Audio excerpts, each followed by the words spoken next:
Are you ready for the best damn radio show on the planet? Man Hour Nation, rise up.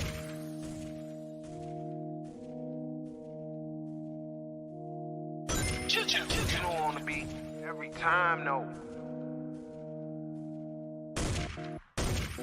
I would like to personally welcome you to Man Hour After Dark. Say that then. Why I bring you the host, Mike, Buck, and Combs. You know who's coming to the stage. Sports talk than what you about to hear right here. I second that. Go. You know that it's us when we talking about sports. Giving you facts on the field to the core. Tune in, we need the support. 1 hour too short, still listen some more. On all your stations, not dropping no music. Starts like Adidas, but Nike just do it. Down 4 in the 4th, we go for the win. Michael 2 seconds, we taking it in. Buck, Mike, and Combs. You know what's going on. Man, now we're After Dark, no LA. We the big spark. No 4th and inches won't cut short. Got the best talking, it's all sports. Buzzing more than buzz beaters. We coming live all through your speakers. Go.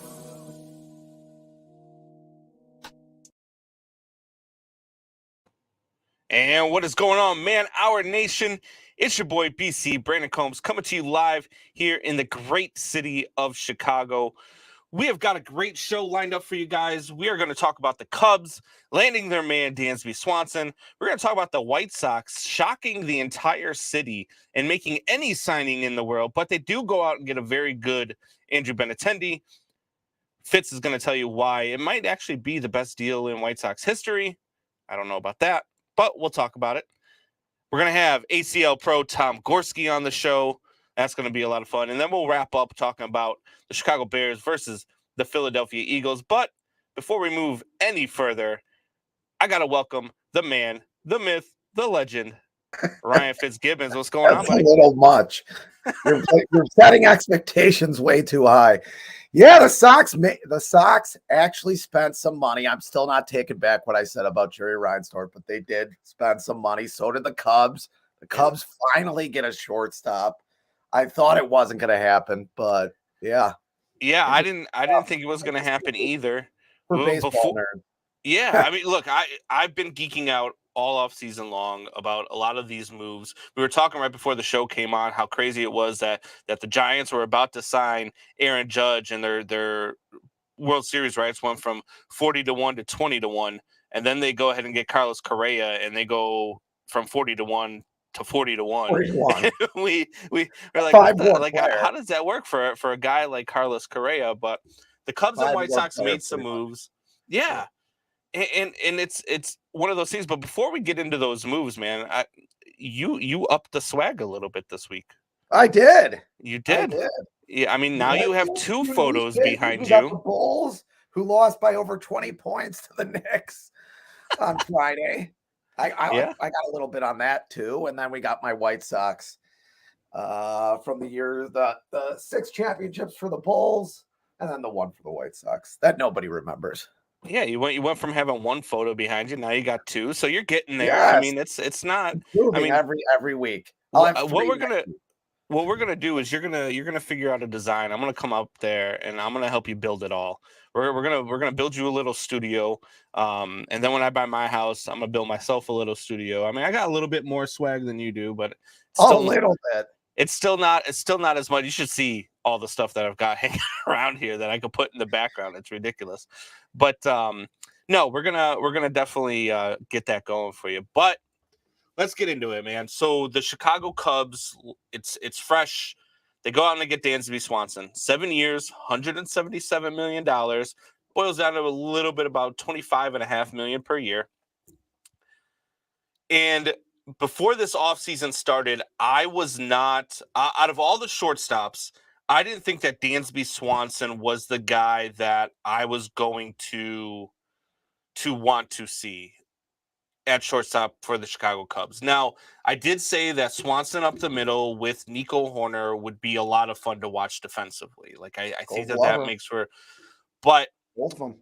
We're looking at a guy who hits about 265 on average with about 17 to 25 home runs, somewhere in that area. And so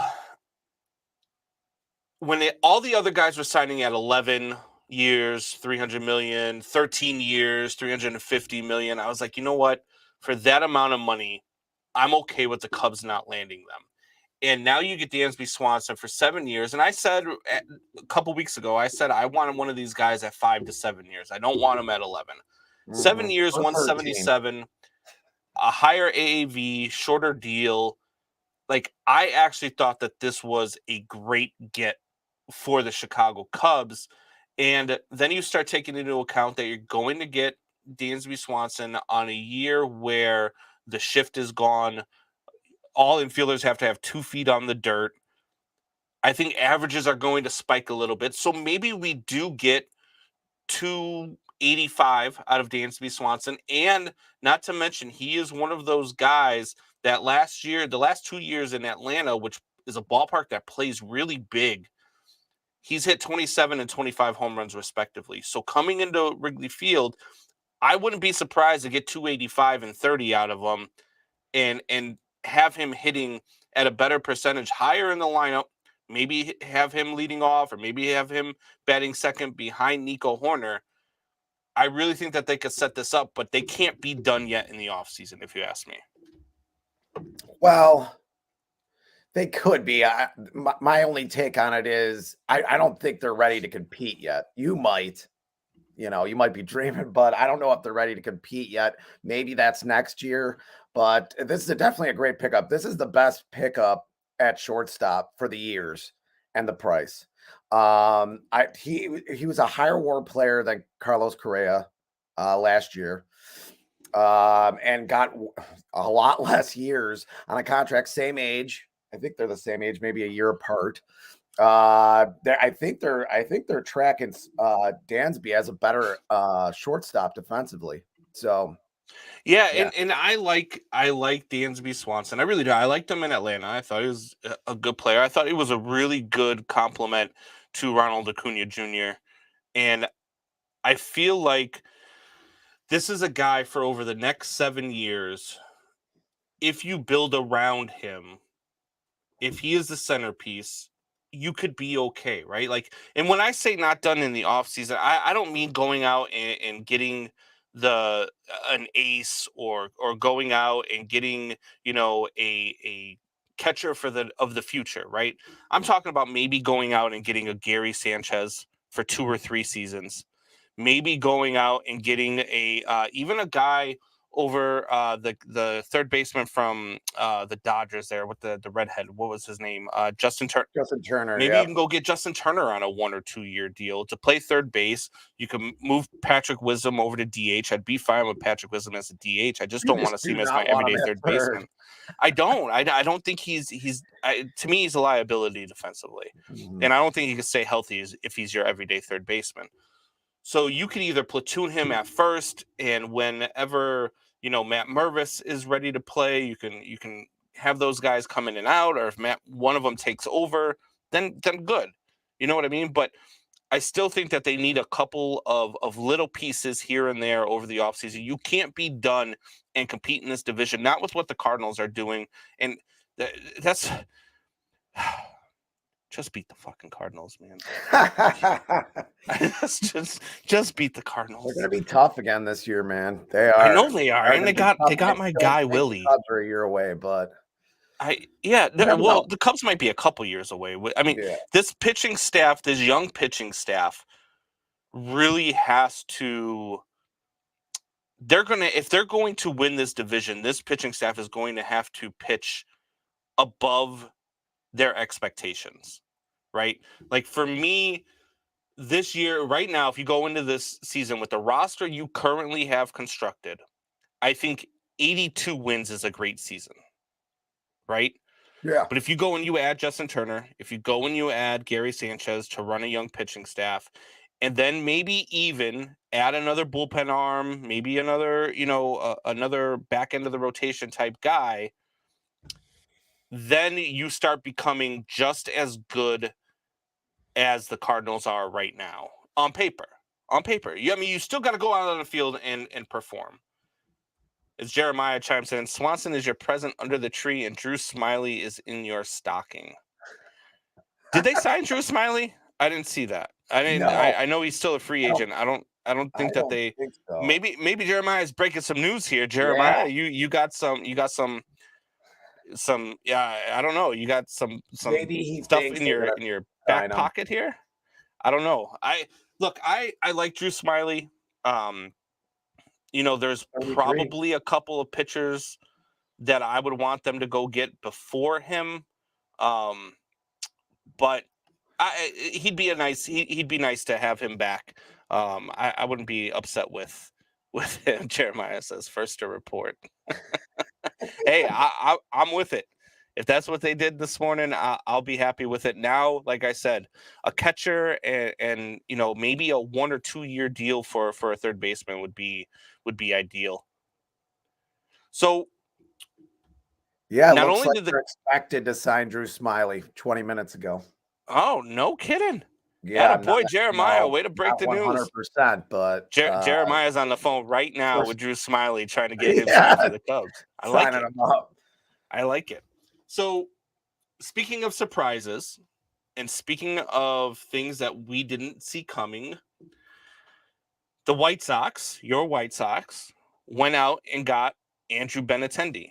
And when I saw the news, my jaw dropped because I did not expect the White Sox to spend $1. $1. But when you think about the story and everything that goes into the background of it, it kind of makes a ton of sense. So how shocked were you with the Andrew Benintendi signing? Absolutely shocked. I mean, if anybody listened to any of the show, I never even had him on the board at all. I knew the Sox were going to spend some money. I mean, they needed to get a starting pitcher. Even their pitching coach said that. So I knew they would. I just thought they were going to spend at the edges, kind of like they did last year. I think one thing that feeds into this is that AJ Pollock denied his own player option. So the Sox got about $9 million back from that, which was one of the dumbest. Speaking of Christmas presents under the tree, not right? taken by AJ Pollock, because there's no way he's going to get that money in free. I mean, they ended up having to pay him, I think, $5 million, but there's no way he's going to get that money in free agency. But whatever. And I think that fed into this, so it gave him the money. I mean, it's only $15 million a year, 15 million a year. It's the biggest contract in Sox history, and I think it is one of the best, probably not the best, but one of the best because it balances this lineup. We're talking about a team that was 20th against right-handers. They were even worse against right-handers in 2021 and in 2020. I mean, they hit the crap out of left-handers, but you got to be, 90% of the league pitches right-handed. 90% of the population is right-handed, but yeah, I mean, I just think this is key. They needed that left-handed bat. I think that's even more key. He did win a Gold Glove, but this is not a Gold Glove outfielder.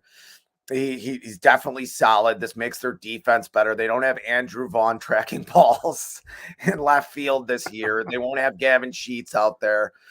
I think this complements Oscar Colas. I think that means that Oscar Colas is starting game one. 24 years old, had a great year in AA and AAA. Just great numbers all the way through, over 900 OPS. I think this gives him leeway to bat him ninth for part of the season, see if he can come along through the season. I think it's a great pick, and I really think it balances this lineup. If you get, I was calling him the poor man's Bryce Harper. If you have him and he's about 70%, 80% Bryce Harper, and then I know he's not going to have the power, but he'll have some power in this ballpark. Same way as Dansby Swanson will probably hit more home runs for the Cubs, but I think it'll be a lot more for Benintendi. I think he's a 15 to 20 home run guy, maybe a little less, depending. But you could argue with me on that. But and then you have Andrew Vaughn. If he's 90% Jose Abreu, your team really did improve this offseason a lot. Yeah, and I've watched Andrew Benintendi since he's come up in the Red Sox organization. When he came up, I was actually living out on the East Coast. The Red Sox were the home team, so I was watching a lot of Red Sox games. And this kid is a doubles machine. Now, his production last year was a little bit different. I think he had a down year. I don't think he was happy with where he was at in Kansas City and then being with the Yankees. I just don't think he was happy with his role with the Yankees being a platoon guy. I think for the White Sox, this is an amazing deal.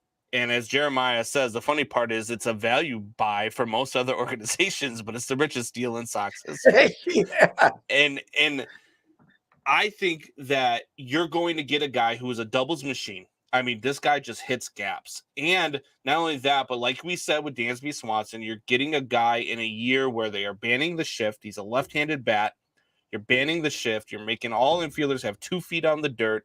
It's going to open up even more for this kid. So I think you can expect about a 310 to 315 season with about 20 home runs and probably back to his normal 40 to 50 doubles.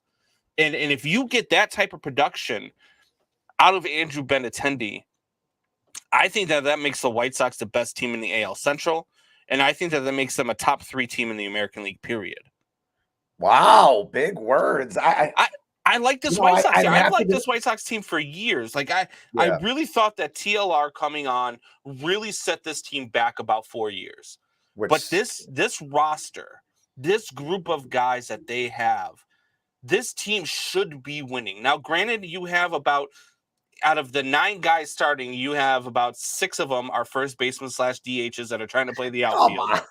But this team, production-wise and what they have and how they can hit, and if they produce to their potential and they don't have TLR sitting on the bench anymore, they got a guy that they believe in sitting on the bench. I really feel like this is going to be that year that you see that turnaround for the White Sox. I really do. And adding Andrew Benintendi to that, I thought that before the Benintendi signing, adding Benintendi to that, I really think that this makes these guys a threat in the American League. Absolutely. And you would think just with law averages, I know some guys are injury prone. We all know that. We've seen it. Some guys' bodies just aren't built the same. But you would think with law averages, it comes back to the White Sox favor on injuries this year.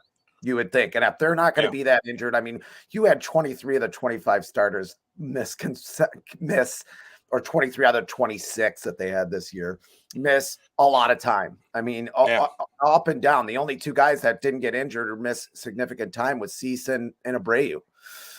You know, but other than you would think the law averages come back and work in the Sox favor. If you get 140 games out of both Eloy and Luis Robert, yes, this is the best team in the American League Central easily.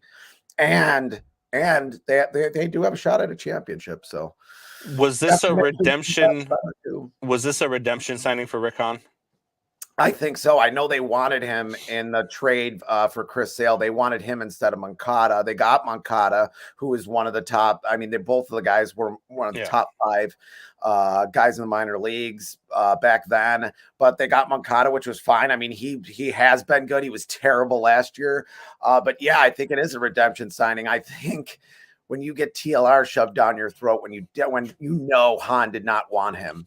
For all the comments he made before and even some of them after the hire, he did not want him. So, yeah, this is a redemption. Maybe this is Hahn putting the big pants back on. And that's still a problem with the White Sox. Is he now in charge? Yeah. Like, you don't know. Being in New England at the time of that trade, I got to tell you how pissed off Boston Red Sox fans were that they traded Moncada for Sale. I mean, they were not happy. And at the time, the team was making a run. The Red Sox were making a run. They were fresh off of a World Series. They thought that they could, go back to back, win 2 out of 3, something in that area. And they thought that Sale put them over the top. Not knowing that Sale was going to pitch about on average 3 games per season. I could have told you that with that windup. He was going to pitch 21 innings a year. Like nobody saw that coming, but giving up Moncada to them was a big deal. And I got to tell you, had they given up Benintendi instead of Moncada, I think that somebody might have lit Fenway Park on fire.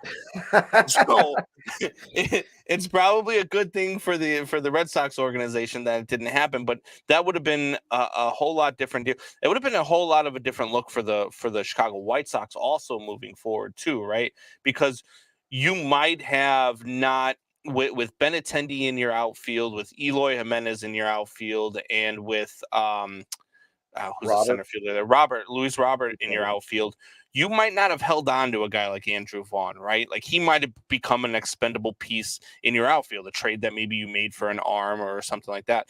I think not getting Benintendi then and getting Benintendi now was actually a blessing in disguise for the White Sox. Yeah, I mean, now you have both players. And Moncada, if you look at Moncada in 2019, I mean, batted 315, had over 20 home runs. He's an above average defensive third baseman for sure. Were But you this happy with past the way year he was bad. shut it down at the end of the season? Oh, I I mean, think he completely shut it down, didn't he? I was at the game. He had 3 errors. They only gave him 1, but it was 3 errors at third base. And I just feel like I feel like there's a problem there with And motivation. that was in a game that they absolutely needed if they Yep. were going to make a run at the division. Like Yep. everybody knew going into that game, if the White Sox don't win today, this division's over and they have no shot, because it was a big swing game. It was, I believe, it was the second game of the series. Yep. And they had lost the first game, and it was a really close game, and they needed to beat Cleveland in that game to stay alive. And I mean, he ended the White Sox season single-handedly in that He game. butchered third base. I don't think he's going to have a very big leash this year. I don't know who would play in his stead, but he better. I think this year there's got to be pressure on him to perform. I mean, he was okay in 21. 2020, he had the COVID issue. 2019 was his best year. I thought that was the guy we were going to have. I mean, there is very few players in this league that have less talent, that have more talent, than Moncada. There just is. I mean, he's a switch hitter. He plays a great third base. He really does. Hits for power from both sides of the plate. He can hit for average. I mean, there's very few things this kid can't do, but And there's something going on between the ears. That's why this is the best game around, because it's a mind game. Just when Moncada is right, and when Moncada is not in his own head, he can be a top 25 player in this league. Like, he's got that kind of talent, but sometimes you wonder with Moncada, does he want to be that guy? Yeah. Does he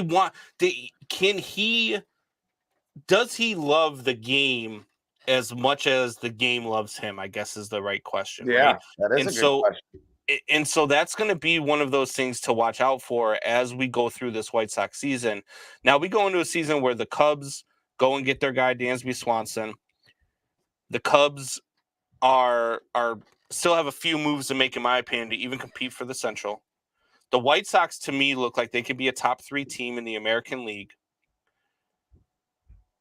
Are the Cubs about to compete in the NL Central? Can the Cubs win the NL Central crown as currently constructed? You're going to have some injuries with St. Louis. And what's Milwaukee doing? Like, I don't know what the hell that whole thing is. I mean, they have a talent. Confusing. They have some talent on their team, but they don't do any. I mean, but they're trading talent, and then they're picking up a couple of guys, and then they're trading guys. And I'm like, what the hell is going on in Milwaukee? Well, how are you scared of them? The Reds and Pirates don't even try to win. So yeah, I think almost any year the Cubs with a good payroll and this pickup with Dan, I think they have a shot. Oh yeah, absolutely. I mean, 5-6 games go the other way for you. You win a lot of really close games, and yeah, you're right there. I don't think they have the talent to do it, but why not? Look at St. Louis. I mean, half the time St. Louis throws out garbage team. You think they're garbage, and they win, 10 games in a row at the end of the year. Yeah. And my son chimes in and says, "What's up, old man?" I'm gonna kick his ass later. Anyway, so I think that the Cubs, as currently constructed, I don't think that the Cubs are. I don't even think the Cubs are top 2 in the division, let alone being able to win it. They've got 1 or 2 more guys that they've got to run through to be able to really compete for the National League Central. To me, the White Sox, again, I believe they're gonna win the Central. I believe they were gonna run away with the Central. I think that they might even be the best team in the American League, but we're gonna find out soon.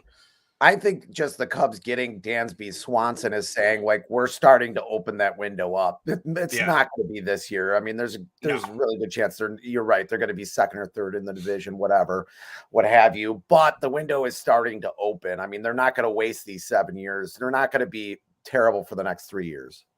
Yeah, as Jeremiah chimes in and says, the Cubs are a couple years away. The young guys are coming. That's true. You do got a lot of Matt Mervis and Brennan Davis and a couple others that are coming up through that Cubs organization. They are going to be good in a couple of years. But investing now in the future is what the Cubs have decided to do, and I like it. So we are going to have a guest on the show. We are going to have ACL Pro Tom Gorski on the show. We're going to have a conversation with him. But before we get to Tom, I got to bring on my guy who, I got to have an omission here because in the feed, I put his name as Johnny Flores. I don't know, it is autocorrect or what. I did everything on my phone, so I apologize for that. This is actually Johnny Torres with Southside Bags. So welcome to the show, Johnny. What's going on, buddy? Hey, guys. Good morning. Can you guys hear me? Yeah, we can hear you. What's up, Combs? What's up, Fitz? What's happening, Johnny? What's going on? Look at he's got better swag than you do, and he's not even on the show. All right, so Johnny with Southside Bags, why don't you give everybody a little taste of what Southside Bags is all about? Well, first of all, thanks for having me, Combs. Yeah, Southside Bags started it's going to be probably about a year now. Southside Bags went live. We took over a blind draw over in the southwest side over here, suburbs, Chicago Ridge. And so it just kind of took off from there. They were just doing it old school there. They were doing the paper bracket, pulling the names for the blind draws. Things got a little bit serious. I picked up some tablets. We went digital. We used Cornhole. Cornhole is an app that many people that run tournaments use. And so it just kind of took off from there, man. Really, Combs, it's just been crazy. It's everything's happening so fast, so quick. Yeah. Of course, now, as you know, we met over at Bourbon Street. I'm running Bourbon Street now on Thursday nights. But yeah, it's been great. We've been having a bunch of shooters come out. Of course, we have some pros, Gorski. But yeah, Southside Chicago is home to a bunch of great shooters. And that's what we do. We're developing players that are not in that level yet. They're just used to shooting bags in the backyards. And so we're taking it a step further and developing players and, kind of educating. I'm really nobody to educate, but, I just kind of share our expertise knowledge. Of course, there's different kinds of bags. There's boards. I mean, Combs, you got a taste of it. What do you think? Yeah. So I got to tell you, I've been throwing with Southside Bags for maybe about 3 weeks now. Since the Friday after Thanksgiving was the first time that I ever went over there. And I'm one of those backyard shooters that you talk about. I play a lot of softball, so I would throw in between tournament games and all of that stuff, or I would throw out in the yard and play with the guys, around the block or whatnot. And I was like, you know what? I'm not that bad. And then I went to the first day at Southside Bags, and I'm throwing up against guys who are throwing 4-baggers like it's nothing. And I'm like, holy hell, what did I get myself into? But then I started talking to the guys and really getting into it. I started talking to you a lot, and everybody within of Southside Bags community, I've been to, I don't know, probably 4 of the events now between, I know you guys do Bourbon Street on Thursdays, do short stops on Tuesdays. And every event that I've been to, I have not run into, and I told somebody this the other night, I have not run into one asshole yet. Everybody that's within this community is a good person, and they try to help you along with your game. So if they see a flaw in your game or a hole in your game, they'll actually try to help you. And I love the idea that you guys do too, which a lot of people in the bags community are doing this now, which is the blind draw. So I could go in, throw in my $20, and my partner could end up being a pro, could end up being a guy who is on my level, or could end up being a guy who's halfway in between. But we all have fun. Nobody's mad. I've had a couple guys on my team that are real shooters, and I feel bad because I'm like, man, I'm really holding this guy down from winning some money tonight. But they don't care. They're like, hey man, don't worry about it. Hey, why don't you try this, or why don't you try that? And so I really like the what you've got going on with Southside Bags, which is why we've kind of linked up here. We are actually going to be doing a show here in a couple of weeks from Bourbon Street. We were going to go this week, but then they decided that they couldn't go this week because they've got some Christmas parties and stuff. But we've got a really tight group there, and I really like what you're doing over at Southside Bags. As Eric Duchesne chimes up in the comments as well. And he says Johnny's a great dude and has grown the bags community on the South Side. Hey, what's up, Eric? Yeah, absolutely. Absolutely. That's the whole intention here, is to grow the bags community. And like I said, we're not anyone really. We're not. I'm not a pro, so I'm not really, one to pretty much give I was advice. going to ask that. No. How's your No back offense. game, Johnny? I'm okay. I'm shooting like I don't know, Eric. What do you think? No, I'm pretty decent, I think. But yeah, overall, the whole intention of this is to develop just the back community, like you mentioned. The back community is really strong. I got into it a couple of years ago. I went to my first blind draw, got paired up with a pro, Steve Bernasek. And so I was like, okay, I show up and he's like, what do you throw? I'm like, bags. He's like, yeah, what kind of bags? I'm like, I don't know, corn bags. He's like, no. He's like, we don't throw those bags here. So, he puts out his ultra cycle bags and he's like, we're going to throw these. I'm like, okay, that's fine. But yeah, they've been very receptive. Like I said, the community is really nice. It's a whole different environment, Again, don't forget, bags is the only sport that allows you to drink as you are playing. Yes. That's a big one right there. Especially And the drinking sometimes makes you better and then makes you worse eventually. I don't because think I've it been makes down you that better, hole. Fitz. I think it Big makes you. facts, I think it big makes you facts. think that you're better. I don't know if it makes you better. It pumps up the ego for sure. I'm with Fitz on that one. Drinking beer does make you, at least in my situation, it does. It makes me loosen up. I guess I don't know. All right, so Yeah. we're gonna bring Tom Gorski on the show here in just a minute. So Johnny, why don't you intro Tom and let us know what he's all about before we bring him on. Absolutely. So Tom Gorski is a second year ACL Pro. He was a 1 year ACO Pro, which is another organization. But anyway, Gorski is one of my only sponsored ACL player right now. SOUthside Bags is sponsoring his pro career. But yeah, he's coming to us from Lombard, Illinois.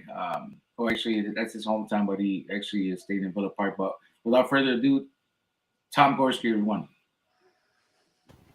Tom, what's going on, buddy?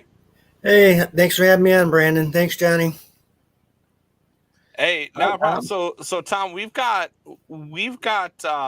some questions lined up for you, but before we get into some of the other questions, why don't you tell the people that are listening, the people that are here, about how you got into becoming a pro? I've been playing competitive cornhole or bags for 9 years now. Always played in the backyards like everybody else, and my wife's cousin decided to run like a family tournament, and I won that. And said, "This is kind of fun, and playing in tournaments." And went on Facebook, found a group called Midwest Baggers, which is run by Rudy, and found the blind draw, and then been playing ever since. And it was like a few years ago. Me and Gary Stelter played a lot. We decided to jump over to the ACO. We made it as the ACL Pro that year. And then the ACL came out the following year, so we started playing that. And I think about 3 years after playing that, I was able to move up to the pro division last year as a PDC Pro, which is kind of like the minor leagues. And this year I'm a regular pro. That's awesome. So how, for those of us that are, well, I shouldn't say us because I'm not one of them for sure, but for those people that are listening that want to become a pro, what is some advice that you could give to some of those guys that are shooting at SOUthside Bags on Thursday nights who I look and I'm like, man, I could see that guy playing, pro someday, watching him on ESPN, or the guys over at Shortstops on Tuesday nights. What do these guys need to do to get to that level? When I first started, just find the blind draws, and then you start to get into the group of people that play bags. You see the better players. You play against them, you get better, and the bags has become like a family, like a second family with everybody. And you just get into that group of people, start playing. You get good enough, then people are going to ask you to be partners, and you start playing and bring your own partner tournaments, and then you start just keep practicing and moving on up. Now The ACL with the regional tournaments, they have monthly regional tournaments. Playing those, You earn points, and you get to play with the best and the best of the best. And that obviously makes you better. Is for Yes. what these pro games is, and Johnny, I think, alluded to it. Is there a standardization of the bag board combo? Because I know in some, I'll look at a bag board combo and I'll say I could play on that one, and then there'll be another one where I'm like no good at. Either slide too much or what have you. And if are they standardized on when you're playing on in one of those? Yes, there is regulations for the dimensions, and the ACL does have they want a specific weight. You're supposed to use at least 5/8, I believe 5/8 inch plywood minimum. Wow. But as far as the smoothness on top, that's pretty much when the boards are brand new, they're slow, and then they break in, they get faster. It all depends on what kind of finish they put on it, what kind of, if it's a semi-gloss or a gloss. Yeah, I would think it'd be hard to standardize that part of it. Do you have a preference? Slippery or in the beginning when they're not as slippery? What do you have a preference, or does it not matter? I'm not a big fan of real fast boards. Okay. Medium to slow is I like the best. I think that's what most people prefer. Yeah. So what kind of bags are you throwing right now? I usually throw them on medium speed. I just got sponsored by Dragon Bags, so probably be throwing their igniters, which is, if you guys are familiar with bags, those like similar to Surefire, or So I like a medium bag, like five speed out of its 10 scale, 5 or 6. Okay. Now what when you're talking about speeds? Now I just got into this, right? Like I just picked up. I'm a novice, so I picked up a couple of different sets of bags, and the first ones that I picked up were the Titan bags, the Stampede 2.0s, and they come here, and I'm like, it's a 10 and a 6, and I'm like, man, I don't know about that. And then I picked up a set of the all slides as well, and these seem like they're going to be a lot slower than these Stampedes, so I think I might go with that, because I was throwing on Thursday night, I would hit the bottom of the board, and all of a sudden it'd be hitting the back wall. So what are you looking for in a speed? Does it determine, like, if you're a height thrower, or if you're if you try to throw it low? Like, what determines what speed you're looking for? Well, definitely if you're throwing low, you need a slower bag. If you throw high, you can go with a faster bag. Okay. And those Stampedes with 10, that's about as fast as you're going to get, because most of them go on a scale of 10. All right. So basically what you're saying is I wasted my money. No. You should have talked to the pros first. I know. I should have. I went to Southside Bags. I saw these guys throwing 4-baggers. They were all bringing their own bags. I had this little set of like corn bags that I was brought with me. I put them back in the truck quick as hell once I saw all the bags everybody else was throwing. And I'm like, you know what? I got to go out and get me a set of bags. So I was like, oh, look, Titan Bags having a 50% off sale. Let me go grab a set of these. I didn't know, You're what like I mean? The kid from Sandlot who comes with a plastic bag. I'm like, please throw it in the hole. Please throw it in the hole. They'll be good on slow boards, and you can still use them on any boards. You just have to throw a little bit higher. Yeah, absolutely. So that's my biggest problem right now is my consistency. Like there'll be a round where I'll hit 2 or 3 in the hole, and then the next round I'll miss the board 2 or 3 times. Like I've got to get on that consistent level. But there are some real shooters in Southside Bag, and everybody talks about their favorite shot and all the things that they're doing when I'm sitting there talking, to some of these guys on Thursday nights over at Bourbon Street. Is that they've all got a different type of shot, and everybody throws it differently in their approach to it. Your favorite shot is the push shot. Now, what is a push shot? It's a bag that's in front of the hole, and you push that bag in the hole along with the bag you're pushing. They both go in the hole.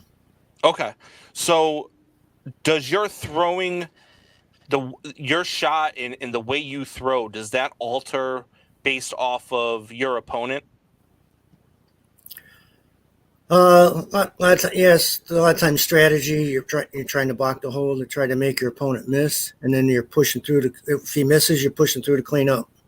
Gotcha. Gotcha. Now, when I'm there on Thursday, what I found is there's a lot of guys who like to slide. Not a whole. There is a few guys like there's the guy who helped Johnny develop the software. That dude hits airmails like it's nothing. I mean, like I watch it and I'm amazed at how he throws.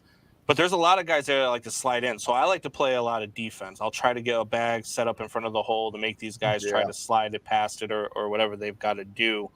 Is there a lot of that in the ACL? Do you see a lot of guys trying to play a more defensive strategy versus offensive, or is it you guys are just at that level where, look, I'm just trying to put 4 bags in the hole. I don't, I'm not trying to play, defense versus anybody.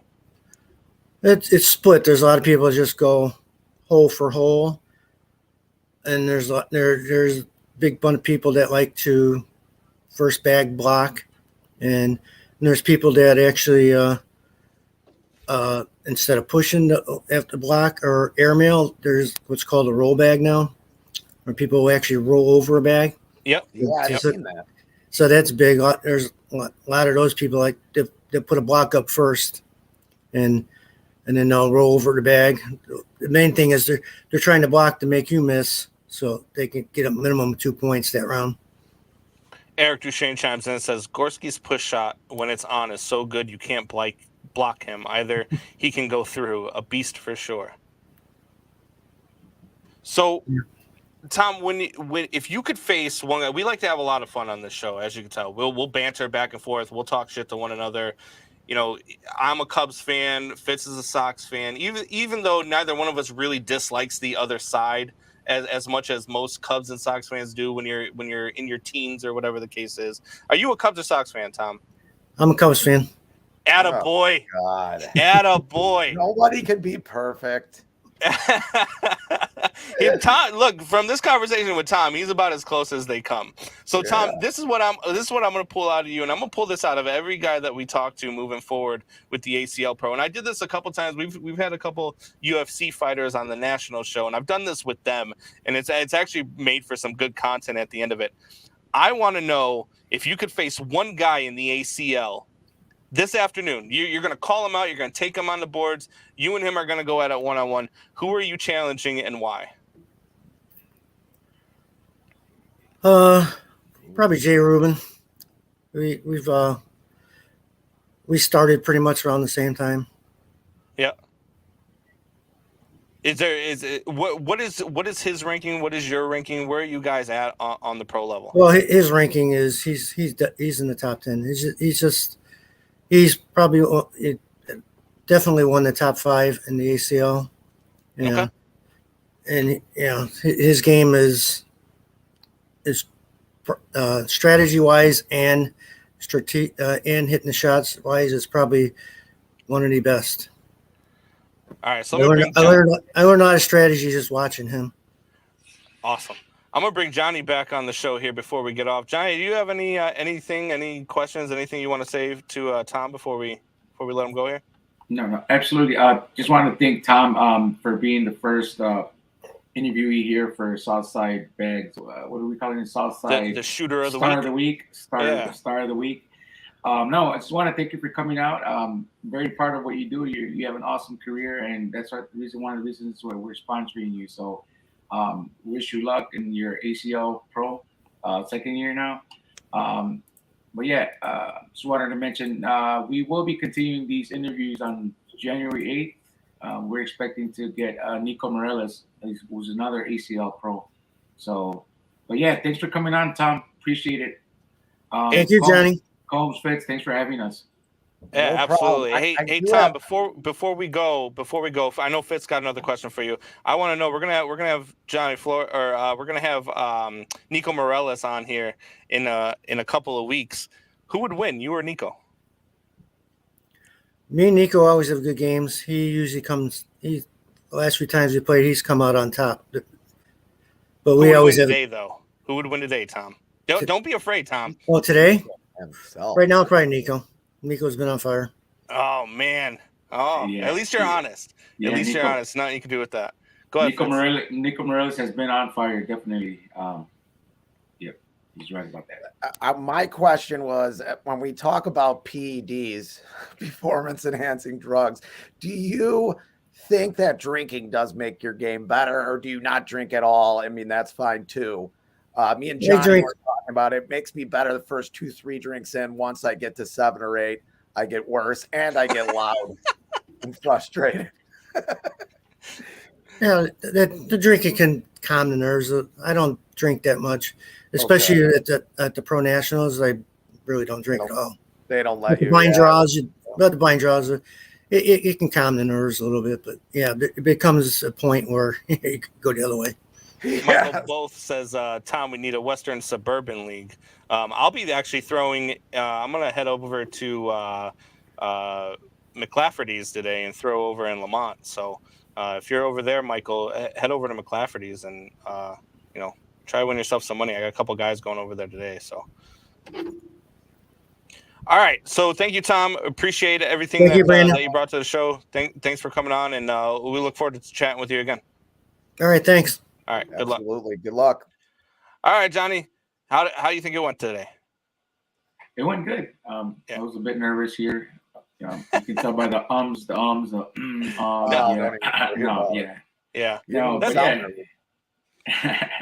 No, I just want to go ahead and thank you, Combs, for having us. I'm looking forward to what we're going to accomplish in this next year. What a great start. We had Tom Gorski for our first interview. Like I said, really good guy, really good stand-up guy, and of course, a great shooter.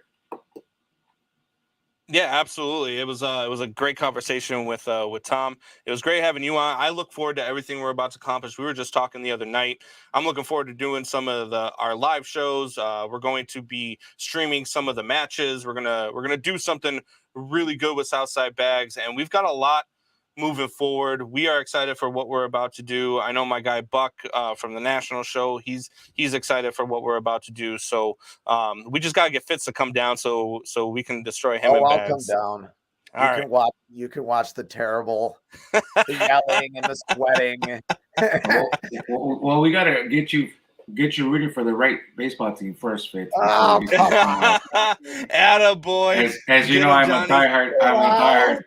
am a diehard Cup fan. Yes, you're sorry to hear that. I get it. Sox are in the playoffs this year. Johnny, we'll get the name right on the feed next time. My apologies for that, but sometimes autocorrect gets the best of me. I don't know. I drank a lot last night too, Johnny. So you got to forgive me. There you go. Oh, don't tell me about that. I went out to a blind draw last night. I got home at about 4 this morning. So. Oh man, is that the one you were trying to get me to go to? Yeah, over. Oh, see, we would have never. I wouldn't even be sitting here right now. I would have missed the interview. I'm too old to go out till 4 o'clock in the morning, man. Stop it, Combs. You're only as old as you feel. So That's true. That's true. So I'm about 97 then. All right, Johnny. Thanks for joining us, boss. We'll talk to you later, man. All right, guys. Thanks Johnny. All right, so that was Johnny Torres. That was Tom Gorski, ACL Pro. Man, look, the cornhole community has become something that I really have enjoyed experiencing. Like I said, I'm still a novice. I'm still out there throwing. Like, I'm not very good, but what you get out of it when you come down to Southside Bags is you get an experience with. There are some guys who are pros. There are some guys who are trying to be pro. I had a partner a couple of weeks back who had just come back from a pro tournament. Even though he's not a pro, he went and saw what he could do. And that guy's talking to me about the way that I throw, how I could do something differently, what bags I should be looking at, that type of stuff. So if you're really interested in throwing on a competitive level, even if you're just interested in throwing and having some fun on a Thursday night, getting out of the house, getting away from the wife and kids for a little while, or getting away from the husband and kids for a little while, there's a couple of females that throw down there that are really damn good. Both of them, the two females that I see on a weekly basis, destroy me every time I'm up against them. You're gonna put me up against them, and they're gonna kill. There are some good shooters there. It's a lot of fun. Come on out. Thursday nights at Bourbon Street. I know Tuesdays they're at shortstops. It's usually about 30 to 36 throwers, somewhere in that ballpark. And at Bourbon Street, I know they got 5 or 6 boards lined up all across. and it's a good time. It goes quick. Sometimes they even run a second tournament afterwards just to have a little bit more fun, put a little bit more money in the pocket. So definitely check us out, Southside Baggers. They are now sponsoring Man Hour Chicago, so it's going to be a good partnership with them. Moving forward, though, we've got to get into some Bears talk before we get off the air here. Let me get into some of these comments here. Michael Bolt says, Cubbies. Attaboy, Michael. We got a lot of Cubs fans joining the show, man. I love it. I love it. I know I'm starting to hate the Cubs again. Well, we've got to let the people know, though, that look, I'm a Cubs fan and I don't hate the White Sox. Like I think the White Sox are the best team in Chicago right now. I think that the White Sox are a top 3 team in the American League right now. And I don't hate the White. I hate the Cardinals. Fuck the Cardinals. I hate the Brewers. The hell with them too, and their freaking manager who makes me want to kick puppies every time they show his big nose face on freaking TV. I can't stand. I can't stand that guy. He makes me seriously makes me want to kick puppies. I hate the Brewers, but I don't hate the White Sox, and I know you don't really necessarily hate the Cubs. No, I don't. I mean, I used to when I was younger. I used to get in arguments. There's probably people listening now I used to get in arguments with, but after they won the World's, I mean, it's just kind of silly at this point. Yeah, Johnny chimes back in and says, "I don't hate the White Sox, but the first statement you made." Period. Thanks, Johnny. Jesus. Anyway, the point you made to start this conversation, though, that the Sox are the best team in Chicago, which is true, and they won 81 and 81. That's how bad the state of Chicago sports is right now. What do you think without TLR, before we get into the Bears, what do you think without TLR, what would you consider a successful season? How many wins do they have to get to for you this year? I'd say 93 or more. And I think they can do it. I mean, I would say because they won 93 a couple of years ago. I think they'll definitely be better with. I've said this before on the show that I never thought a manager made that big a difference until this past 2 years. I mean, really. I thought before the Benintendi signing, I thought they were a 93 to 95 win team. And after the Benintendi signing, I pushed them up to about 97 to 99. Yeah, you're more optimistic than me, but I think, I mean, like I said, law averages come back from injuries. You have less injuries this year. I think that's going to be a plus. I think that's going to be the key. I mean, the last 2 years just killed them with injuries, but we'll see. Absolutely. So today we've got the Chicago Bears versus the Philadelphia Eagles. And we were talking about this before, and to me, this game is going to be tough to watch. Like I am very happy. I've watched every Bears game this season, sat on the couch with my father-in-law, watching the games, hanging out, yelling at the TV. Today I will be playing bags with the TV on in the background because this is going to be a debacle. I don't think the Bears have a shot. I don't want to watch it. I don't think the Eagles this week and the Bills next week. Like these are 2 games that are going to be tough for Bears fans to watch, aren't they? Yeah, they are. Even me with my rose-colored glasses on, it's not going to be good. I think the defense really hurts them in this game. I think this game looks a lot like the Dallas game. Yeah. Although the Bears did come back in that game and make it interesting for a few minutes. That's what I'm looking for. I'm looking for growth wherever I can find it on the field today with Justin Fields coming off what I think was his best passing game, even with the 2 picks. Against Green Bay. I want to see some more growth there. He seems to feel it. I mean, I don't know. He couldn't even explain what it was, but he was trying to. Like, I feel like the passing's getting better. And I mean, I want to see some, stuff downfield, maybe a little bit more Velus Jones. I don't know. What are you looking for in this game? Really? I mean, maybe Chase Claypool takes another step forward. Well, he's not playing today either. But what are you looking for? Claypool's out. Claypool's out today. Out. Okay. Yeah. So realistically, a terrible reporter on the game. Yeah. What I'm looking for in this game is that I'm not looking for anything. I don't expect anything in this game. I just don't want to see Justin Fields die, and that's what I'm afraid of in this game. I think we're going to see a lot like yesterday, where we saw where the Colts and Vikings were down. The Colts were up 33-0 at halftime. The only difference is going to be the Bears are not going to mount a comeback. They're probably going to give up another 36 points in the second half and lose this game by 70. That's what I'm expecting from today's game. I don't have any hopes. I don't. Our defense is terrible. The Eagles are they are an elite team in this league. Yeah, they are really, really good. And the Bears need to. I'll tell you what. I'm changing my mind. Here's what I want to see out of this game. I want the Bears to look at the Philadelphia Eagles and say, that's what we need to do. Mm-hmm. We need to look at our quarterback the way that they looked at theirs, and we need to build around him the way that they built around him, and we need to be them in the next 2 to 3 seasons. That's what I want. That's the outcome I want from today's game. Absolutely. I mean, then I do want to see a little bit of growth from the quarterback position. Maybe your guy. Yeah, I mean, and like I said, I'd like to see more from Velus Jones. This is a lost year for him, and we're not even going to see anything from him next year. Then is that 3rd round pick your first offensive player in the draft? Is just going to be a nothing. I mean, he did return some kicks and did okay a couple of weeks ago, but I'd like to see that. But I agree. I mean, you have to build your team around a quarterback. No quarterback's perfect. Yeah. I mean, Tampa Bay had to build a team around Tom Brady. Look at Aaron Rodgers. He doesn't really have a lot around him. Look at how he's playing. I mean, I think something else is going on there. I think he's getting old. And then I think this is what drew me to Johnny too. Is the same thing that drew me to you. You guys are both dreamers.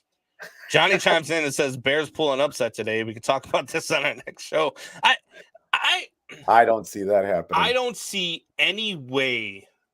Look, in this year's NFL, I guess I should rephrase that. In this year's NFL, anything's been possible.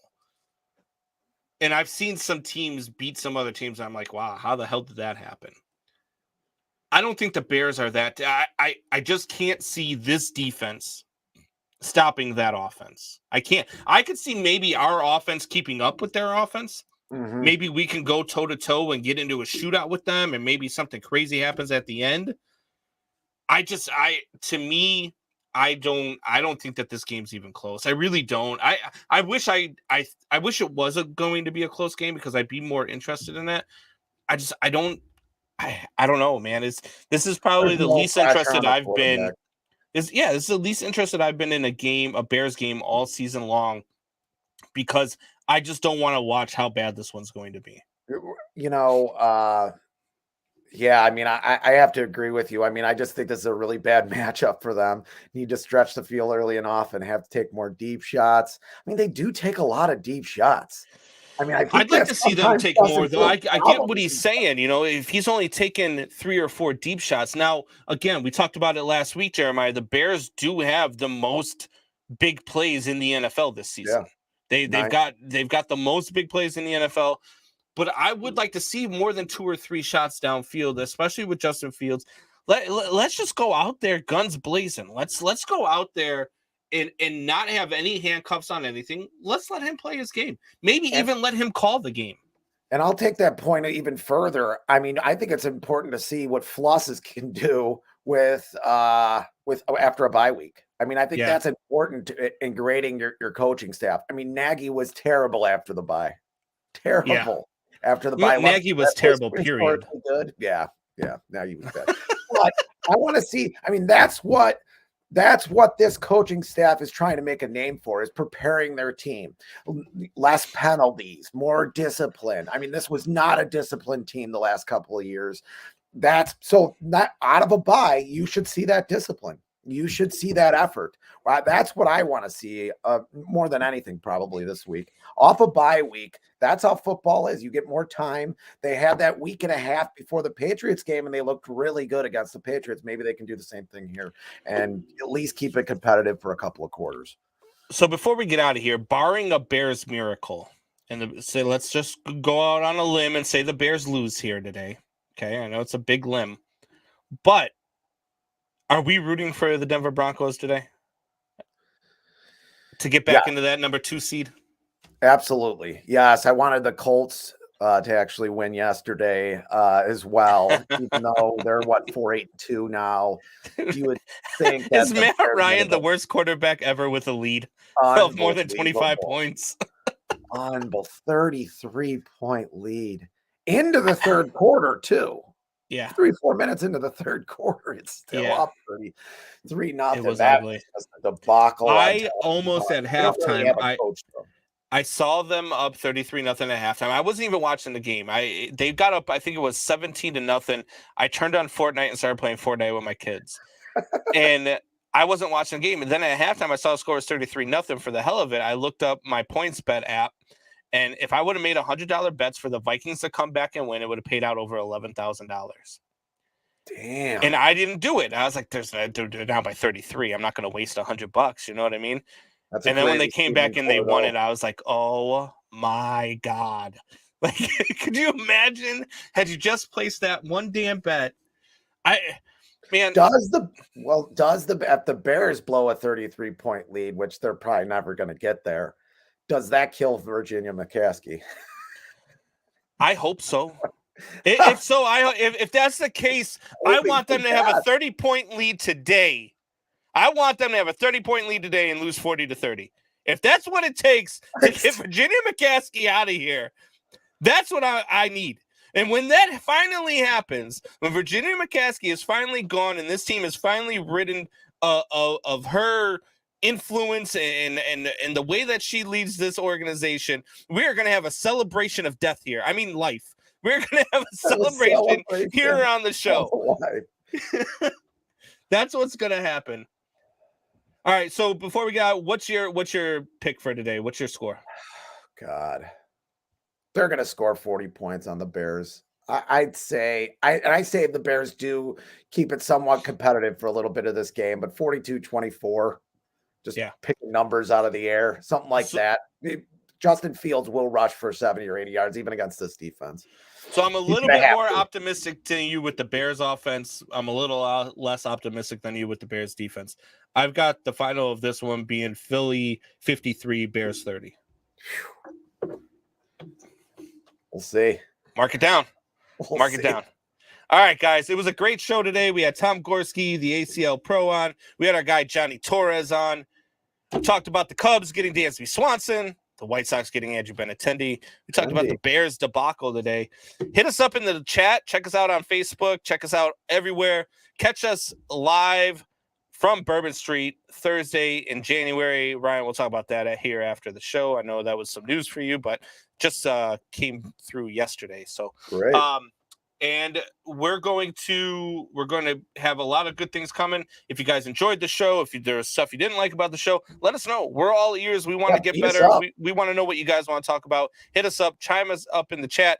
Check out every time we post, share. It helps us out tremendously. If you like it and share it to whatever feeds you want to share it to, your feed, a group feed, you want to get some influence on it.